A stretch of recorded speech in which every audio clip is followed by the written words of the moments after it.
Wait লসের ক্ষেত্রে কি সাপ্লিমেন্ট খুবই প্রয়োজন? আসলে ওয়েট লসের ক্ষেত্রে সাপ্লিমেন্ট দরকার। আপনার সাপ্লিমেন্ট কি সেটা আগে বুঝতে হবে। C4 এটা একটা সাপ্লিমেন্ট। এই সাপ্লিমেন্টের কাজ হচ্ছে আপনার ইনস্ট্যান্ট এনার্জি দেওয়া।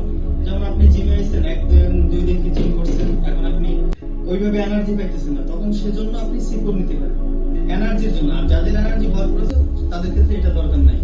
আর দ্বিতীয় কথা হচ্ছে যে প্রোটিন, মূল সাপ্লিমেন্ট যেটা আমাদের প্রতিনিয়ত দরকার হয় সুস্থ থাকার জন্য। পার কিলোতে 1 গ্রাম প্রোটিন দরকার। আর যদি না তারা চায় যে একটু মাসেল গেইন হবে সেক্ষেত্রে আপনার 1.6 অথবা 2 গ্রাম। আর যারা ওয়েট লস করবে তাদের বিষয়টা একদমই ভিন্ন। তারা ডায়েট চার্টটা ঠিক রাখবে আগে। সাপ্লিমেন্ট নিলে কি সাইড সাপ্লিমেন্ট নিলে সাইড এফেক্ট এটা আসলে ভুল। হ্যাঁ, হয় কাদের হয় যাদের কিডনিতে সমস্যা বা যাদের কিডনিতে সবথেকে বেশি সমস্যা তাদের জন্য। আর অতিরিক্ত মাত্রায় প্রোটিন শরীরে যে ঢোকায় হয়তোবা তার ক্ষেত্রে সমস্যা হবে, এটা স্বাভাবিক।